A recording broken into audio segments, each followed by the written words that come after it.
What is going on, gunfighters?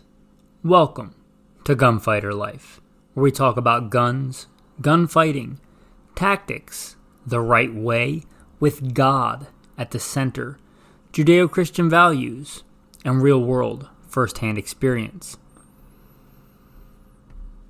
Today, we're going to talk about semi-auto rifles.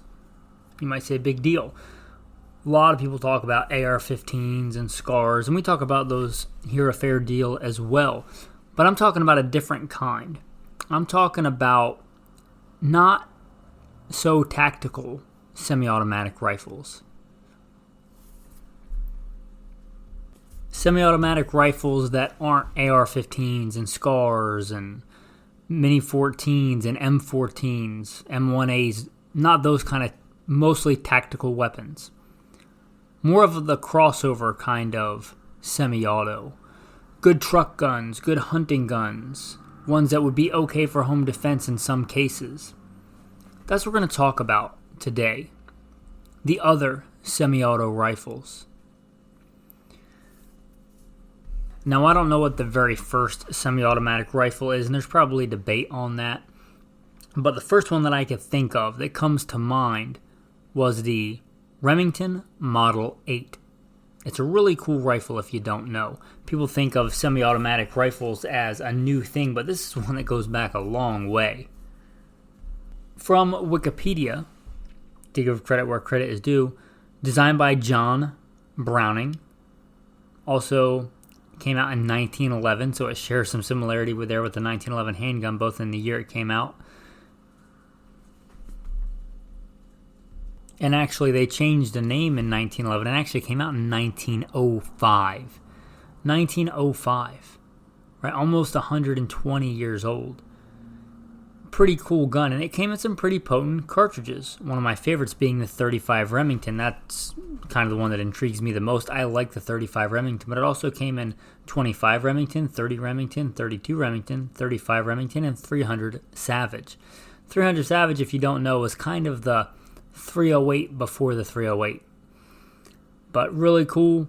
Come with 5-round magazines, but also 10 and 15-round magazines.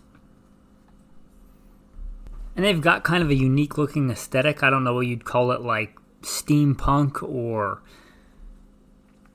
kind of that World War I tactical kind of look. They're just really cool looking guns. From all accounts, they worked really well, especially for a semi-auto of the time. You're talking turn of the previous century. Early 1900s. Really cool gun and quite capable. I would assume that one of those in 35 Remington, if it was still in good working order and the springs and stuff were still working the way they did 100 years ago, that'd be a fine gun for hunting North America. And I guess its contemporary, the Winchester model 1907, also a semi-auto, also kind of that classic carbine look, came out, and it's titled the Model 1907, so I'm going to assume it came out in 1907. It says here on Wikipedia again, 1907 to 1957. And it's kind of unique. It fires a .351 Winchester, which is kind of a unique oddball cartridge. Probably not something you're finding down at Walmart. But it was one of our first, I think, if you want to call this rifle and cartridge successful. It was produced for 50 years. So I'd call that pretty successful. It's kind of one of our first intermediate cartridges. It's not intermediate like we would think of today. We would think of today like the 5.56 or the 7.62x39, but this comes at it from a different angle, and the .351 Winchester self-loading. And this comes from Wikipedia again, but 180 grain. That's a pretty heavy load, 180 grain at 1,400 foot-pounds at 1870 feet per second. So 180 grain bullet at, well, that's pretty easy to remember. 180 grain at a little over 1,800 feet a second, 1870 at 1,400 foot-pounds. That's intermediate. It just comes at it from a different way than our modern kind of high-velocity Spitzer cartridges. But I would definitely call that an intermediate round. Definitely a step up from, let's say, a 9mm or even a 45. And again, you're talking turn of the last century. I saw one of these one time come into a store where I was working, and it was really cool. They had at some point drilled and tapped the side of it for some kind of optic that didn't work out. But other than that, it was a really cool, handy little rifle. And just a cool little carbine. The next one, it almost kind of looks like this, but much more modern. The Ruger Deerfield carbine. If you're not familiar, I really like these guns. I wouldn't mind having one day. Maybe by God's grace that'll be something that I get if I see one that's not a crazy price. But they made two different models from what I understand. They made the one with the tube-fed magazine and the one with the detachable rotary box magazine, much like a 1022. And it looks a lot like a 1022, except a 1022 that's been hitting the gym, because it doesn't fire a 22 long rifle. It fires a 44 Magnum. A handy little semi-automatic carbine with a detachable magazine that fires 44 Magnum. That is really cool. A really good gun, and they kind of have this following where people that have them really like them and kind of hang on to them. I haven't seen too many on the used market, and they stopped making them. I wish they would come back out with one and come back out with it in stainless, and maybe come back out with it in 357 Magnum. But a light handy 44 Magnum carbine, absolutely, I think aptly named the Deerfield carbine. Maybe it should have been called the Deer Woods carbine, but for thick brush and woods hunting, I think absolutely that Deerfield carbine would be a phenomenal choice. Just really cool. If you think of the handy nature of a Ruger 1022 and beef it up to 44 Magnum, yeah, that's really cool. Next is a really cool one, the Winchester Model 100, and I knew this rifle existed, but it's so obscure I couldn't even remember the model number. But I do know that Winchester had made a kind of modern cartridge semi-auto, but not made for like tactical operations, right? Not made like the AR-10, but a classic lined hunting rifle. The Winchester Model 100. They made it in 308. Definitely gonna look at Wikipedia here because I don't know that much about it, but it says it came in 308, 243, 248 Winchester, which is a fantastic cartridge that never really caught on. But you talk about a really underrated cartridge, the 284 Winchester. Just I think was ahead of its time. Weighs 7.5 pounds, a good handy little weight, and just really cool. 1961 to 1973, I don't think it was ever as popular or widespread as the next gun that's pretty well known that I'm going to talk about next. But the Winchester Model 100, a really cool, practical semi-auto carbine. Now, none of these options are what I would call super common or popular, but of all the ones, this probably is the most. And I think for good reason. It's a fantastic little semi-auto carbine. The 740, the 742, and the 7400, I'm going to lump them all in together. But they're Remington's semi-auto hunting rifle. Designed for modern Spitzer bullets. They came in a lot of different cartridges.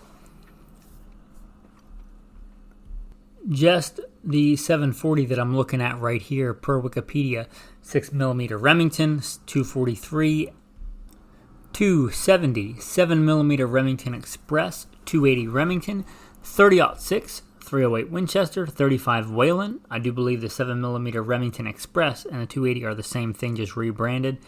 The 35 Whelen, though, talk about a hammer. Talk about a semi-auto hammer. And I really like these guns. I really like the old Remington 870s, and I think these are the semi-auto version, kind of along those lines, how you have the shotgun. You got the great Remington, the older great Remington 870 Wingmasters, and you have the old classic Winchester Model 1100s, 1187s. Then you have in the rifle world, not nearly as popular, the 740, 742, 7400 in popular hunting calibers, 308, 30-06, 243, just really cool carbines. I've heard they can be finicky, but I think that's mostly if you take them apart and put them back together improperly in cleaning. But other than that, I think they're quite good guns. And I really like the way that 870s point for me. They're probably one of the most natural out-of-the-box pointing shotguns for me. That might differ for you, but I just really like the way these things point. and they're just a really cool gun. They're made in massive numbers throughout the years, both the 740, 742, and 7400. What a really cool gun. I would put in the most popular of this class. The next one we're going to talk about, I'm going to put in a different class because it's one you can still get that's still being made. The Browning BAR. The Browning BAR. It's a phenomenal rifle. It's still being made. It's been made for a long time. Introduced in 1966, so kind of contemporary with that older, the Winchester Model 100 and the Remington 740, and it's still going strong. They're still being made. The Browning BAR, gas-operated semi-automatic rifle. It's just a phenomenal. It's got so many different variants from African models and all kinds of beautiful stocks and different ones over the years. And quality. I mean, if you're looking for a high quality, like generational passed down, God willing, to your kids and your grandkids, really good semi-automatic hunting rifle, I think the BAR is probably your best bet. And the Wikipedia page doesn't list a list of cartridges, surprisingly, but there are a lot. Most of the popular cartridges you're going to be able to find. If it's anything that's pretty popular, like not a brand new niche round that just got released this year, but any of the standards, you're probably going to be able to find it in a BAR. Again, the Browning BAR is just a good quality, beautiful kind of gun that you would hand down to your kids. I think they even make them in 300 Win Mag. Yeah, I had to double check that just to make sure they do. They do indeed make it in a 300 Win Mag. So, if you want just a ton of power in a semi-auto hunting rifle, I mean, 300 Win Mag, it's kind of legendary for that. There is another one being made that is, I'm sure, as good a quality. It's just less well known, but it's actually, I think, the one that got me thinking about this episode. You may not even be aware of it, but you're probably aware of Benelli shotguns. Benelli semi-auto shotguns, the M1, the M2, the M3, the M4, legendary in the tactical circles. They make a semi-auto hunting rifle, the Benelli R1. Just like the Benelli M1, the Benelli R1. You can get it in a more modern synthetic style, or you can get it in classic, blued steel walnut look. It just is a gorgeous rifle. It's kind of, I don't know how you would describe it, modern space age classic. If you're familiar with Benelli, they kind of have those, I think, quite attractive lines, but very modern. But they kind of blend that really modern aesthetic with the really classic high quality materials of blued steel and good finishes and good wood. I don't know if it's actually walnut or some other wood, but really attractive classic models in the more modern polymer, space age coatings or whatever. So the Benelli R1, I think everybody is so driven in the hunting world about this long range, hyper accurate, which there's nothing wrong with that if that's how you want to hunt. But there are other options. There are lever actions. There are, these semi-autos that might serve you better depending on your kind of hunting, depending on what you're trying to do. But a good semi-auto. And they're good crossover too. If you look at a lot of those older models, do your own research, but I believe many of them were used in other roles. They're good crossover roles, like the Winchester Model 1907, the Remington Model 8. Check out some of its history and uses. They could be a very good truck gun. A Remington Model 740 in 308 or 30-06 or whatever. You tell me that wouldn't be a good truck gun? It might not have a 30-round magazine, but for most situations, and in a lot of situations, it would be better than a lot of these modern tactical options, right? If, let's say, 5 rounds of 30-06 is not fixing your problem with a truck gun, you got big problems. And I'm not saying you shouldn't be able to have high-capacity magazines. You certainly should. You should be able to have whatever magazine that you want, I think. But the fact is, they make a fine truck gun. A good scoped 30-06 with a detachable magazine, that's a fantastic little truck gun. It's a fantastic woods carbine. They are just good practical semi-auto rifles. Again, not everything has to be an AR-10 with a pistol grip and a quad rail and M-lock and key mod, and I like that stuff too, but not everything has to be that. Figure out what's going to serve you the best, and it may be one of these classics or one of these modern kind of crossover. You might decide a Benelli R1 if you're doing like driven hunts for boar or deer where it's still legal, things like that. Fantastic guns. A Browning BAR, if you wanted something a little bit different than, let's say, a bolt action rifle, and you wanted a good modern hunting cartridge, put a good scope on it, good quality, again, a gun that by God's grace you would hopefully pass down to kids and grandkids, and they would really enjoy it, because they're even the more popular ones are pretty unique and well made. But anyway, some thoughts on semi-autos that aren't the AR-15, the AR-10, the SCAR. And I love those guns too, and we do plenty of episodes on those. But not everything semi-auto has to be in that, battlefield configuration. Anyway, with that, thanks for listening. Tactical tip of the day. The crown of a rifle, meaning where the muzzle is, the very end of the rifling, that is super important for accuracy. Its concentricity is really important.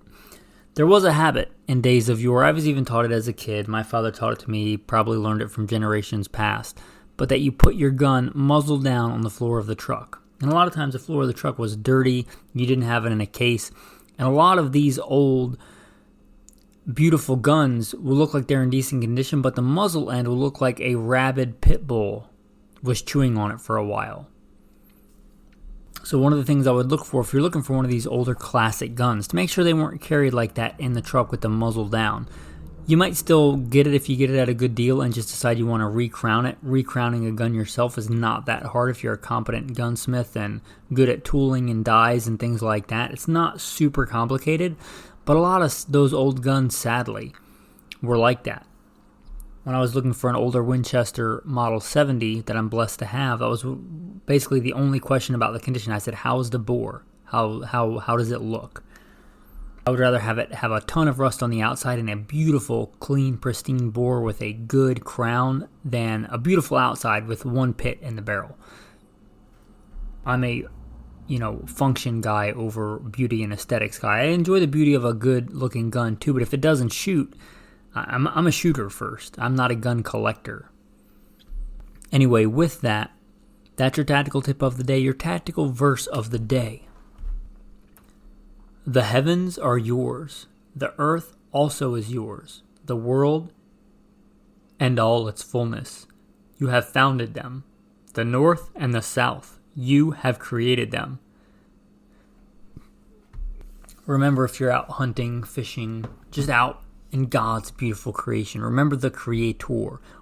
A lot of our generation, and this is not new to modern culture and society, but a lot of these people are misguided and they worship this garbage pagan thing, Mother Earth. There is no Mother Earth. There is only Father God. The Bible strictly warns us not to worship the creation. Worship the Creator, right? Worship the Creator. That is just but a small reflection of God's power and beauty and love for us. Don't worship the creation. Worship the Creator. But we see such beauty and magnificence reflected in the creation of God. Another one, Psalm 19, the heavens declare the glory of God, and the firmament shows us His handiwork. Thanks for listening, and have a blessed day.